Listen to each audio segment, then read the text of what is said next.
لا أسألكم عليه أجرا إلا المودة في القربى آمنت بالله صدق الله مولانا العظيم وبلغنا رسوله النبي الكريم الأمين الرؤوف الرحيم إن الله وملائكته يصلون على النبي يا أيها الذين آمنوا صلوا عليه وسلموا تسليما سمين بدروش الصلاة والسلام عليك يا سيدي يا رسول الله وعلى آلك وأصحابك يا سيدي يا حبيب الله الصلاة والسلام عليك يا نبي الله وعلى آلك وأصحابك يا محبوب الله یا رب صلی وسلم دائما ابدا علی حبیبک خیر الخلق کلهم محمد سید الکونین والثقلین والفریقین من عروب ومن عجم یا رب صلی وسلم دائما ابدا علی حبیبک خیر الخلق کلهم۔ اللہ تعالیٰ کی حمد و ثنا آقا نامدار مغفر موجودات سید المرسلین خاتم النبیین عامی بے قصاں شافی ابن جزا احمد مجتبیٰ جناب محمد مصطفیٰ صلی اللہ علیہ وآلہ وسلم کے دربار قربان میں عطیہ درود و سلام عرض کرنے کے بعد نہایت ہی قابل قدر معزز بزرگ و دوست السلام علیکم ورحمۃ اللہ وبرکاتہ۔ آج کی یہ بابرکت محفل انشاءاللہ مجھے تو ایسے لگ رہا تھا ہمارے خطیب محفل سارے کتاب کمپلیٹ کر دیں گے، اور کوشش تو یہ تھی کہ مختصر محفل ہو، اتنی زیادہ لمبی نہ ہو، اور ہمارے ناز خاں بھی کافی ٹائم ہو چکا ہے، کوشش تھی کہ 11 بجے تک وائنڈ اپ کر لیا جائے۔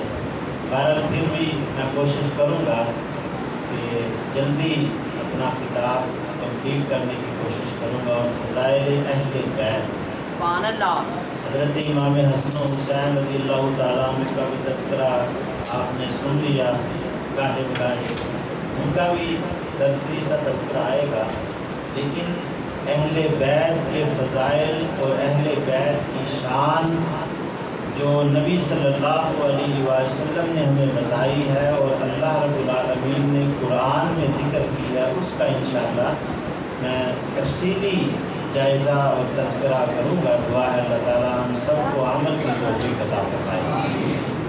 زیادہ لمبا چوڑا کتاب نہ اس موضوع پہ تیار ہے، اور نہ ہی اتنا لمبا چوڑا واقعات اکثر آپ ہر سال سنتے رہتے ہیں، لیکن آج تھوڑا سا واقعات سے ہٹ کر فضائل اہل بیت، اہل بیت کون ہیں اور ان کے فضائل کیا ہیں وہ انشاءاللہ میں عرض کروں گا۔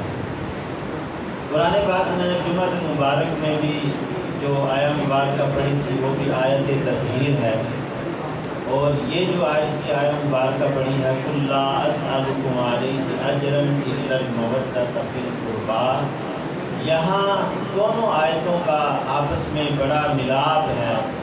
وہاں بھی قرابت داروں کا ذکر ہے، اہل بیت کا ذکر ہے، اس میں بھی قرابت داروں کا ذکر ہے۔ اہل بیت سے مراد کون لوگ ہیں، اور اہل بیت جب بھی بولا جائے گا تو اس سے مراد نبی صلی اللہ علیہ وسلم کے گھر والے، اہل بیت سے مراد نبی کے گھر والے اور دیگر آپ کی نسبت سے جن جن کا تعلق آپ سے ہے ان کا تذکرہ جب ہوگا تو انہیں اہل بیت کہتے ہیں۔ اہل بیت کے حوالے سے علماء نے 3 طرح کا ایک دائرہ کار بنایا ہے کہ 3 نسبتیں حضور سے ہیں تو انہیں اہل بیت کہتے ہیں۔ نمبر 1، نبی صلی اللہ علیہ وسلم کی ساتھ نسبی نسبت، اس کا نبی صلی اللہ علیہ وسلم سے نسب مل رہا ہے، وہ اہل بیت میں شامل ہیں۔ لیکن صرف نسب ہی نہیں، نسب کے ساتھ اس بندے کا عقیدہ ملنا بھی ضروری ہے۔ مثال کے طور پہ نبی صلی اللہ علیہ وسلم کے والد گرامی حضرت عبداللہ اور آپ کے جو چچا ہیں حضرت عباس رضی اللہ تعالیٰ عنہ، حضرت امیر حمزہ رضی اللہ تعالیٰ عنہ، یہ نسبی ان کے ساتھ رشتہ ہے اور یہ اہل بیت میں شامل ہے۔ لیکن ایک چچا ابو لہب بھی تھا، اسے ہم یہ نہیں کہیں گے کہ یہ اہل بیت میں شامل ہے۔ کیوں؟ حالانکہ رشتہ بھی ہے، نسب بھی ہے، ظاہر ہے امیر حمزہ یہ سگے چچا ہیں۔ ابو لہب جو تھا یہ سگا چچا تھا حضور کا، جس طرح حضرت امیر حمزہ رضی اللہ تعالیٰ عنہ ہے، حضرت عباس رضی اللہ تعالیٰ عنہ ہے، لیکن وہ اہل بیت میں شامل نہیں ہے۔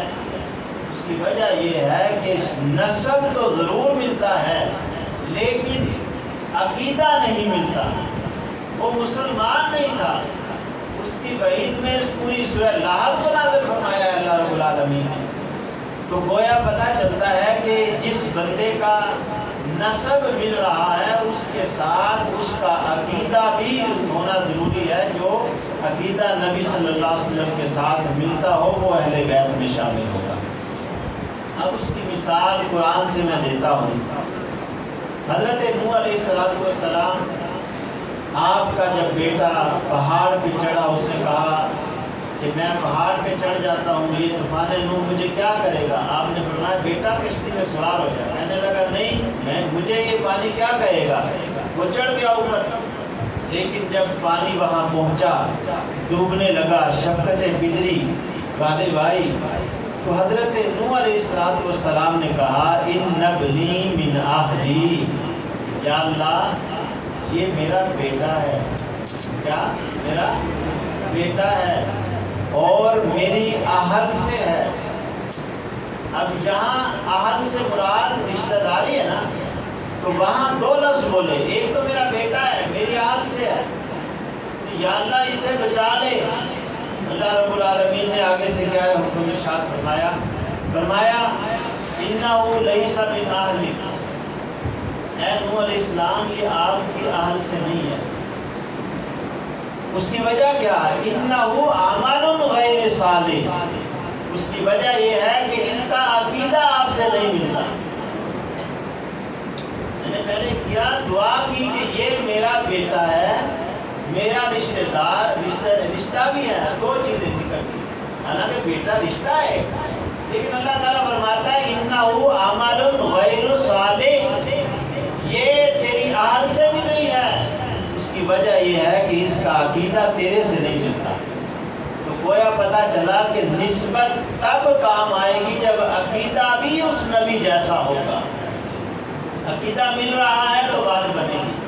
تو سب سے پہلی بات کہ اللہ رب العالمین کے جو بھی مقرب بنتے ہیں اس کا عقیدہ نبی صلی اللہ علیہ وسلم سے نسبت کے ساتھ ان کا عقیدہ ملنا بھی ضروری ہے۔ دوسری بات سکونت، جس نے نبی صلی اللہ علیہ وسلم کے گھر میں سکونت اختیار کی ہے وہ بھی اہل بیت میں شامل ہیں۔ اب نبی کے گھر والیاں یعنی آپ کی ازواج مطہرات امہات المؤمنین، جتنی آپ کی پاک بیویاں ہیں ساری ہماری مائیں ہیں، سب کی سب اس میں شامل ہیں۔ اور سورہ احزاب کی جو آیت مبارکہ 33 ہے اس میں تو ان آپ صلی اللہ علیہ وسلم کی ازواج سے شروع ہوتی ہے، تو ساری کی ساری ازواج مطہرات یہ حضور کی اہل بیت میں شامل ہیں۔ حضرت ام سلمہ رضی اللہ تعالیٰ عنہ آپ فرماتی ہیں جب یہ آیت مبارکہ نازل ہوئی تو میں نے دیکھا نبی صلی اللہ علیہ وسلم کے پاس ایک کالی چادر تھی، اور اس چادر میں نبی صلی اللہ علیہ وسلم نے حضرت امام حسن کو لیا، امام حسین کو لیا، اس کے بعد حضرت سیدہ فاطمہ رضی اللہ تعالیٰ عنہ کو لیا اور حضرت مولا علی کو لیا، اور فرمایا اللہم ہؤلاء اہل بیتی فیطہرہم تطہیرا، پروردگار یہ میرے اہل بیت ہیں انہیں پاک فرما دے۔ گویا نسبی اعتبار سے جو شامل ہیں وہ اہل بیت میں شامل ہو گئے، جو حضور کی ازواج ہیں آپ کی پاک بیویاں ہیں وہ بھی اہل بیت میں شامل ہو گئی، اور اس میں آپ کی اولاد بھی شامل ہو گئی۔ آپ کا داماد بھی ہے، بیٹی بھی ہے، نواسے بھی ہیں، گویا اولاد بھی اس میں شامل ہوگی۔ اس کے علاوہ ان کو آپ نے خاص فرمایا ہو، جس طرح سلمان منا اہل البیت، حضرت سلمان فارسی رضی اللہ تعالیٰ عنہ کو فرمایا کہ یہ میری اہل بیت سے ہے، ان کو شامل فرما لیا حضور نے، یہ اہل بیت میں شامل ہیں۔ اب اہل بیت میں میں نے جو اتنی لمبی چوڑی یہ تقریر کی ہے، تمہید باندھی ہے، اس کی وجہ پتہ کیا ہے؟ اہل بیت کے ساتھ محبت کرنا یہ بہت ضروری ہے۔ اور امام شافعی رحمۃ اللہ علیہ نے تو جو قول لکھا ہے نا، بڑا سخت قول ہے۔ آپ فرماتے ہیں کہ اللہ رب العالمین نے اہل بیت کی محبت مسلمانوں کے دلوں میں فرض کر دی ہے۔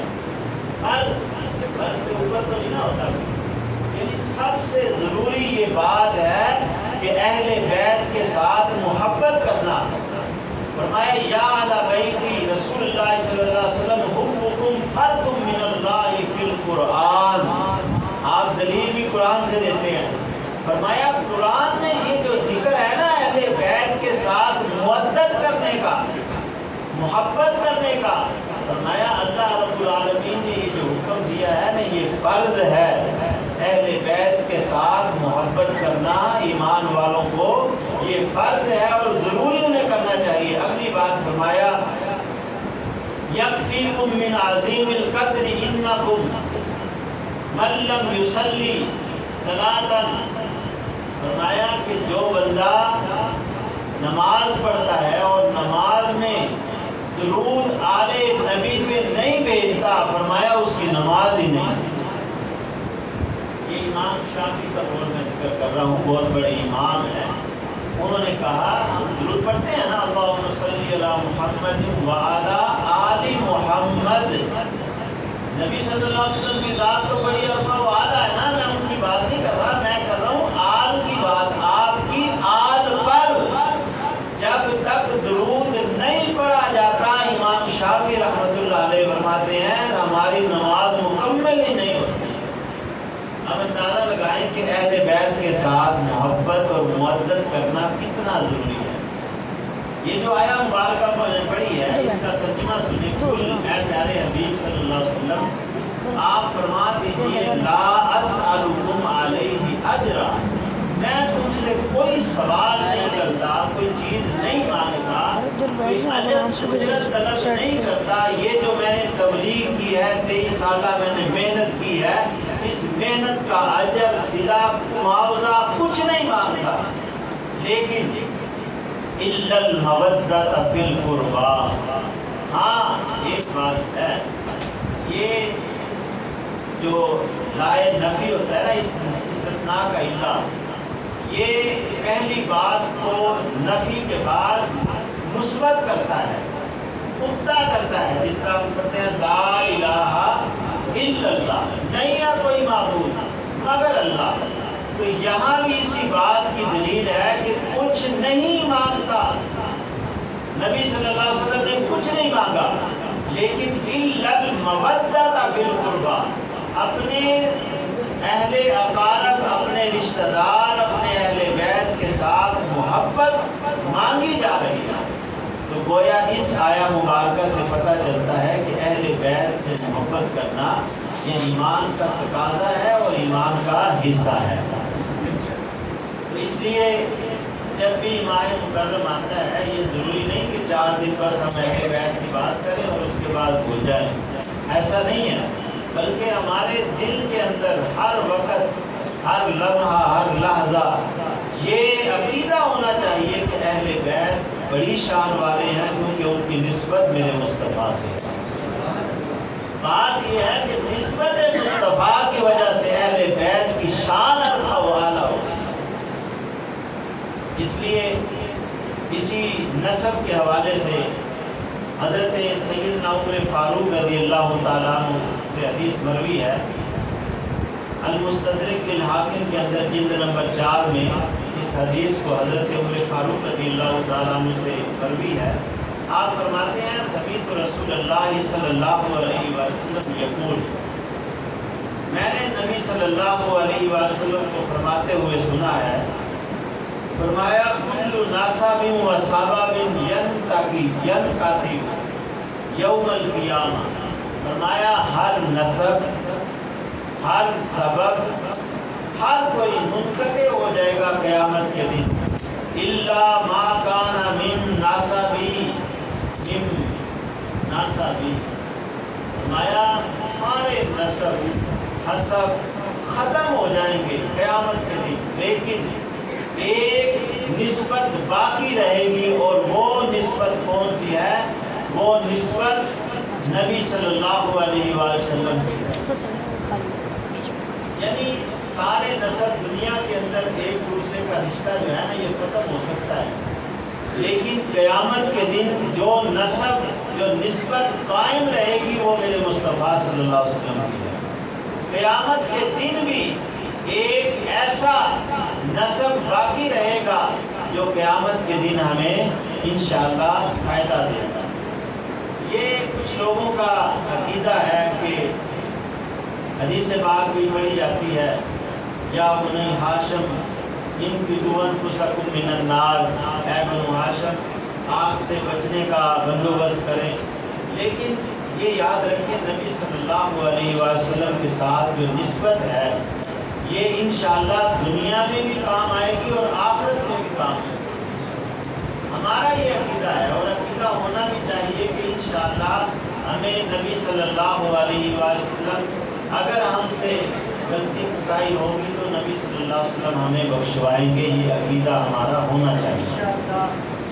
اس کی اب میں مثالیں بیان کرتا ہوں آپ کے سامنے، یہ عقیدہ کیوں ہونا چاہیے؟ ایک نبی کی ذات بڑی عرفہ والا ہے، ایک عام بندہ شہید ہو جائے نا، امام الشہداء تو بڑے اعلیٰ ہے نا، عام بندہ جو شہید ہو جائے، حدیث پاک میں آتا ہے الشہید یشفع فی 70 من اہل بیتی، فرمایا جو بندہ اللہ کے راستے میں لڑتا لڑتا شہید ہو جاتا ہے، اللہ تعالیٰ اسے یہ کوٹا دیتا ہے کہ وہ اپنے اہل بیت یعنی اپنے رشتہ داروں میں سے 70 لوگوں کی شفاعت کرے گا۔ ایک شہید کی بات کر رہا ہوں، کتنے لوگوں کی؟ 70 لوگوں کی شفاعت ایک شہید کرے گا، اور جو امام الشہداء ہو وہ کتنوں کی شفاعت کرے گا۔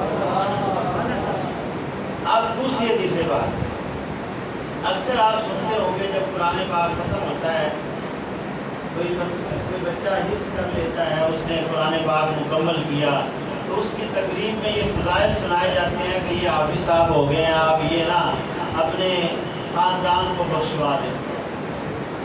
بالکل ٹھیک ہے، بخشوائیں گے، لیکن پوری حدیث بھی سننی چاہیے کہ کیسے بخشش ہوگی۔ یہ نہیں کہ حافظ قرآن ہے، قرآن پڑھنا نہ آئے، نام کا حافظ ہو جائے اور کہے جی حافظ صاحب بس بخشوا دیں گے، نہیں۔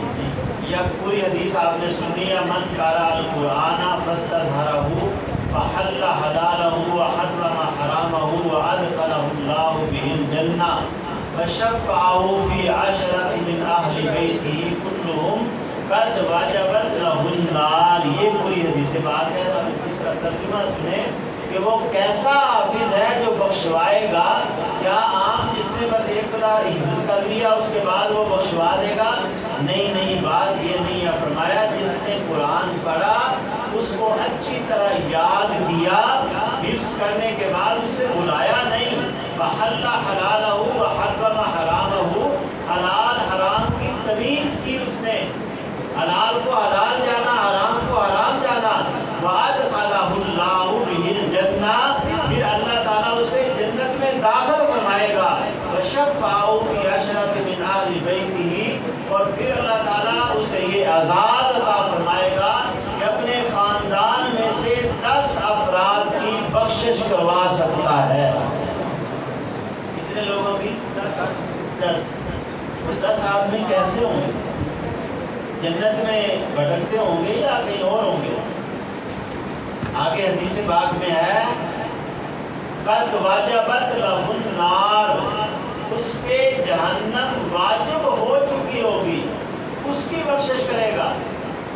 یہ نہیں کہ بیچارے تھوڑی سی سزا بھگت کے جنت میں چلے جانا ہے، واجب ہوگی ہے اس پہ جہنم، پھر اب یہ جہنم نہیں رہے گا، اس کی وہ بخشش کرے گا اور اللہ تعالیٰ یہ اسے اعزاز عطا فرمائے گا کہ اس کو جس پہ جہنم واجب ہو چکی ہوگی 10 لوگوں کو اپنے خاندان میں سے وہ جنت میں لے جائے گا، لیکن بشرطے کہ وہ ان شرائط پہ پورا اترتا ہو، پھر بات کریں گے۔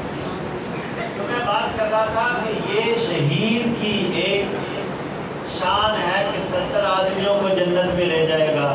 آپ سے قرآن اس نے صرف حفظ کیا ہے تو اللہ تعالیٰ اس کی وجہ سے اس کے 10 افراد جن کو جہنم واجب تھی ان کو وہ جنت میں لے جائے گا۔ اب آگے سنیے، حاجی اپنا فرض ادا کرتا ہے، حاجی اپنا فرض ادا کرتا ہے، اس پہ حج فرض ہو گیا، اب حج کرنا ضروری ہے۔ ایک حاجی حج کرنے کے لیے اپنا فرض ادا کرتا ہے، لیکن اس کی شان کیا ہے؟ آئیے سنیے، حدیث پاک میں آتا ہے الحاج یشفع فی 400 من اہل بیتی، حاجی حج کرتا ہے تو اللہ تعالیٰ کی بارگاہ میں اس کا حج مقبول ہوتا ہے، تو وہ حاجی کل قیامت کے دن 400 افراد کی شفاعت کرے گا، 400 افراد۔ اب یہ دیکھیں یہ اعزاز اللہ تعالیٰ نے عطا فرمایا۔ تو میں بات کر رہا تھا کہ یہ ساری مثالیں جو میں نے آپ کے سامنے رکھی ہیں، یہ مثالیں اس لیے دی ہیں کہ ایک شہید، عام شہید 70 آدمیوں کی بخشش کا ذریعہ بن رہا ہے، اور جو امام الشہداء ہو، جن کے در سے شہادت ملتی ہو، اس کی شفاعت کا عالم کیا ہوگا۔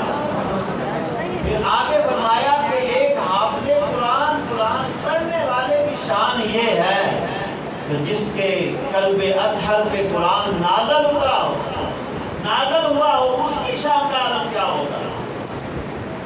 آگے حاجی حج کرنے گیا، لیکن جس نے حج کے سارے طور طریقے بتائے ہوں، اس نے حج کیا ہو، اس کی شفاعت کا عالم کیا ہوگا۔ تو میں بات کر رہا تھا کہ سرکار سے نسبت اہل بیت کی ہوئی، اور اہل بیت سب کے سب محترم، ان کی محبت ہم پہ لازم ہو گئی، کیونکہ قرآن پاک میں آیت تطہیر بھی ان کے لیے نازل ہوئی ہے، اور یہ محبت کا لفظ بھی مودت کا، یہ محبت اور مودت یہ بھی ذرا تفصیل لیتا ہے۔ محبت اور مودت جو قرآن پاک میں اس آیت مبارکہ میں لفظ ہوتا ہے نا، محبت کا نہیں ہے، یہ ہے مودت۔ محبت وہ ہوتی ہے جو مثلا انسان کا پاکستان ملک ہے، اس سے محبت ہے، لیکن محبت کے بغیر بھی جینا محال ہوتا ہے۔ مثلا پیسے کمانے کے لیے سعودیہ چلا جاتا ہے، دوسرے ملک چلا جاتا ہے، تو گویا محبت ہے، لیکن محبت اگر یہاں سے چلا بھی جائے تو وہ مر نہیں جاتا، اس کا جینا محال نہیں ہوتا۔ لیکن مودت ایسی شے ہے کہ اگر جس طرح مچھلی پانی کے اندر زندہ ہے، اس کو نکال دیا جائے تو یہ مودت ہے، وہ زندہ نہیں رہتی۔ تو یہاں اللہ رب العالمین نے محبت کا ذکر نہیں کیا کہ اہل بیت سے محبت کرو، بلکہ فرمایا مودت کرو۔ گویا محبت سے بڑھ کر زیادہ محبت نہیں بلکہ مودت کرنی ہے۔ تو گویا مودت وہ ہوتی ہے جس کے بغیر انسان کا ایمان زندہ نہیں رہتا۔ تو اس لیے محبت اور مودت میں یہ فرق میں نے عرض کر دیا ہے۔ قرآن پاک میں مودت کا ذکر ہے، محبت کا نہیں ہے۔ تو اس لیے ہمارا عقیدہ یہ ہونا چاہیے کہ ہم اہل بیت سے ایسی محبت کرتے ہیں کہ ان کے بغیر ہمارا ایمان مکمل ہی نہیں ہوتا۔